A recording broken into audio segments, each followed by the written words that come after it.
आज हम 3 ऐसे सिस्टम से बात करेंगे जो किसी भी कंपनी की ग्रोथ के लिए सबसे ज़्यादा इंपॉर्टेंट है। मतलब मैं कह सकता हूँ अगर आप ये तीनों सिस्टम इंप्लीमेंट नहीं करते हैं तो हो सकता है इनिशियल स्टेजेस में आप ग्रो करेंगे, बट आफ्टर सम टाइम ये ग्रोथ कहीं ना कहीं रुक जाएगी।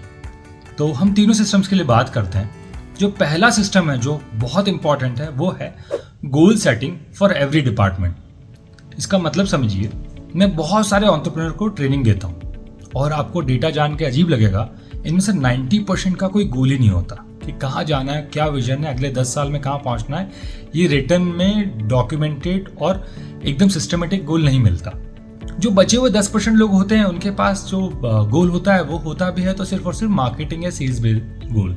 दैट मीन्स कि कितना बिजनेस चलाना है, कितने कस्टमर लाना है, कितना टर्नओवर बढ़ाना है। और जब ये गोल होता है तो एक बड़ा फायदा होता है कि कुछ ना कुछ बिजनेस तो आता है, लेकिन जैसे ही बिजनेस बढ़ता है तो बाकी डिपार्टमेंट जो कि बिना गोल के चल रहे हैं वो उस बिजनेस को संभाल नहीं पाते, और जैसे वो संभाल नहीं पाते तो बिजनेस ओनर मार्केटिंग या ग्रोथ से या सेल्स से निकल के उन डिपार्टमेंट में आता है, डिलीवरी में आता हो, पेमेंट फॉलोअप में आता हो, HR में आता हो, और कहीं ना कहीं पूरी मशीन गड़बड़ा जाती है। बट उसकी जगह अगर सारे डिपार्टमेंट के कुछ गोल सेट होंगे तो सबके सब साथ में ग्रो करेंगे, और वो कोई सा भी डिपार्टमेंट हो, be it HR, be it customer service, be it delivery, installation, आपके पास सबके लिए गोल आपको सेट करना पड़ेगा, सेट कर सकते हैं। और ये बहुत ईजी है, आपको देखना है कि आपको क्या चीज़ अचीव करनी है। फॉर एग्जाम्पल आप HR की बात करें तो वहाँ ये कर सकते हैं कि कोई भी नया टीम मेंबर रिक्रूट होता है तो कितनी जल्दी उसको ट्रेन करके कंपनी के साथ जोड़ा जा सके, या क्लाइंट सर्विसिंग में कैसे आपके क्लाइंट की प्रॉब्लम कम करी जा सके, या आप इंस्टॉलेशन करते हैं तो उसका टाइम कैसे कम करें, डिलीवरी करते हैं तो प्रोडक्ट का डिलीवरी का टाइम कैसे कम करें, उसके गोल सेट करें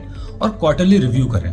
तो हर जगह गोल सेट रहेंगे ना तो टीम साथ में जाएगी और साथ में बढ़ेगी और आपको ग्रो करने में हेल्प करेगी। अब आपकी ग्रोथ के लिए जो सेकंड सिस्टम आपको इंप्लीमेंट करना है अपने ऑर्गेनाइजेशन में वो है डेली रिपोर्टिंग सिस्टम। हाँ, बहुत टफ है, मानता हूँ इसी कि किसी भी जगह डेली रिपोर्टिंग सिस्टम लगाना बिल्कुल पहली बार वो बड़ा मुश्किल काम होता है, बिकॉज टीम साथ नहीं देती। बट अगर थोड़ा प्रेशर डालेंगे और थोड़ा टाइम देंगे तो ईजिली इंप्लीमेंट हो जाएगा, और नए लोगों को इसमें दिक्कत नहीं आएगी, दिक्कत सिर्फ पुराने लोगों को आएगी। पर इसके इंप्लीमेंट होने के बहुत सारे फायदे हैं। जो सबसे बड़ा फायदा है वो तो आपकी टीम का परफॉर्मेंस आप चेक कर पाएंगे। दूसरा फायदा, बिकॉज ऑफ दैट डेटा आप नए गोल सेट कर पाएंगे कि क्या क्या गोल हम नए बनाएंगे हर डिपार्टमेंट के लिए, जो हमने पहले ही बात करी। इसके अलावा जो इश्यूज आ रहे हैं आप उसको चेक कर पाएंगे, उनके सॉल्यूशन निकाल पाएंगे। इससे बड़ा एक और फायदा होता है वो होता है कि आप एक सिस्टम बना पाएंगे कि कभी किसी को रेज देना है, रिवॉर्ड देना है, फायर करना है तो ये डेटा आपको उसमें हेल्प करेगा। कई नए लोग हायर करने तब भी आपको मालूम रहेगा कि अगर वर्कलोड बढ़ रहा है तो आप नए लोग हायर कर पाएंगे। और सबसे इम्पॉर्टेंट चीज़ कि आपकी टीम को पता होगा कि उसे करना क्या है, बिकॉज जनरली एक सिस्टम होता है जिसमें वो डेली वो डेटा डालते हैं जो इम्पॉर्टेंट है, और जब वो बार बार वो इम्पॉर्टेंट डेटा भरेंगे तो उन्हें पता रहेगा कि मुझे बेसिकली ये इम्पॉर्टेंट टास्क करने हैं बजाय दूसरे अनइम्पॉर्टेंट टास्क के।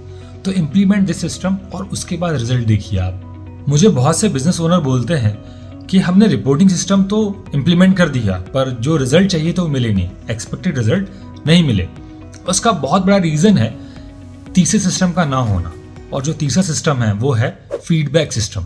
देखिए, आपने रिपोर्टिंग तो ले ली पर उस पर कोई फीडबैक नहीं दे रहे हैं, उस पर कोई एक्शन नहीं ले रहे हैं, तो कहीं ना कहीं आपकी टीम समझ जाएगी कि ये सिर्फ एक फॉर्मेलिटी है।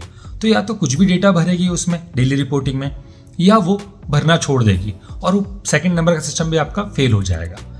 तो इसके लिए आपको एक छोटा सा काम करना है कि you have to create a feedback system, जिसमें आप उनकी मंथली रिपोर्ट पे उनके साथ बैठ के बात करें, उनको कुछ इनपुट दें, उनको कुछ रिवॉर्ड दें, उनको बताएं कि कैसे अपने आप को और इम्प्रूव कर सकते हैं। और रिवॉर्ड वाली चीज़ बहुत अच्छी है, अगर आपने रिवॉर्ड शुरू कर दिया तो जो लोग स्किप कर रहे हैं ना रिपोर्ट भरना, वो भी उसको देख के भरने लगेंगे कि शायद हमें भी कुछ रिवॉर्ड मिले। एंड ज़रूरी नहीं है कि रिवॉर्ड हमेशा फाइनेंशियल हो, आप हो सकता है उसे किसी और तरीके से कोई और रिवॉर्ड दे सकते हैं, थोड़ा सा उसको प्रेज कर सकते हैं, उसकी तारीफ कर सकते हैं। इट्स ऑन यू कि आप कैसा रिवॉर्ड देना चाहते हैं। बट अगर रिवॉर्ड सिस्टम भी लगा दिया साथ में, या फीडबैक सिस्टम बोलूँ जिसको मैं, तो आपके तीनों सिस्टम ढंग से चलेंगे और आपको जो ग्रोथ चाहिए, जो आपको रिजल्ट चाहिए वो बराबर मिलेंगे। तो अब आपको पता चल गया है कि कौन से वो 3 सिस्टम है जो आपको इम्प्लीमेंट करना है फॉर योर डिजायर्ड ग्रोथ। तो इम्प्लीमेंट करिए, कोशिश करिए। हो सकता है पहले या दूसरी बार आप फेल हो, पर धीरे धीरे आप ये तीनों सिस्टम इजीली इंप्लीमेंट कर पाएंगे और उसके बाद आप रिजल्ट देखिए। If you need any help in that तो आप मुझे कमेंट में मैसेज करिए, मैं हो सकता है कुछ आपको और टिप्स दूं या कुछ और वीडियो बनाऊं जो आपकी हेल्प कर सकें।